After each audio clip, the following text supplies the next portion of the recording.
नमस्ते। म आज हाम्रो विन्डोज कम्प्युटरमा QGIS इन्स्टल गर्ने तरिका देखाउन जाँदैछु। सबभन्दा पहिले आफ्नो ब्राउजर खोल्नुहोला र ब्राउजरमा QGIS भनेर सर्च गर्नुभयो हुन्छ। यसमा qgis.org पेज खुल्छ र QGIS चाहिँ free and open source GIS software हो।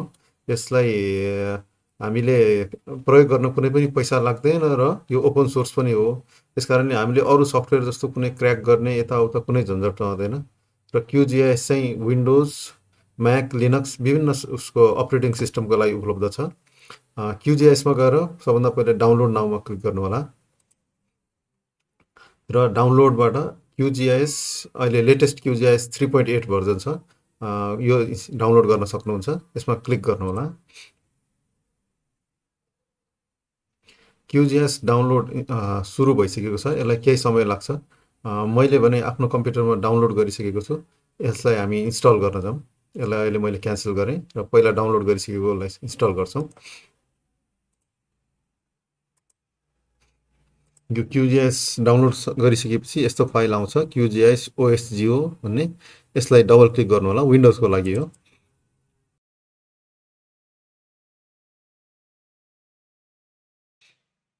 QGIS इन्स्टलर सुरु भएको छ।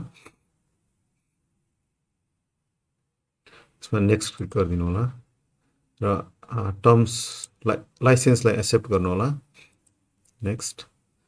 त्यस्तै गरी डेस्कटप सर्टकट्स र स्टार्ट मेनुहरू यसलाई यथावत राखेर नेक्स्ट गर्नु होला र इन्स्टल क्लिक गरिदिनु होला। इन्स्टल गर्न केही समय लाग्न सक्छ, तर हामीले गर्नुपर्ने यति नै हो।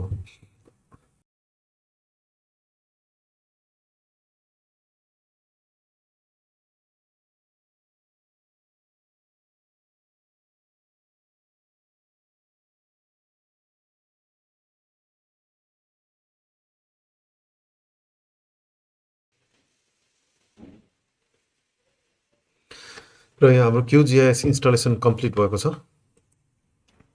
इन्स्टलेसन कम्प्लिट भइसकेपछि QGISमा यसरी डेस्कटपमा तपाईँलाई सर्टकट आएको छ। यसलाई हामी डेस्कटपमा ल्याउँ सजिलोको लागि।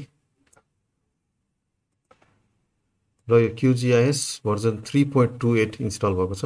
यसलाई खोलेर हेरौँ।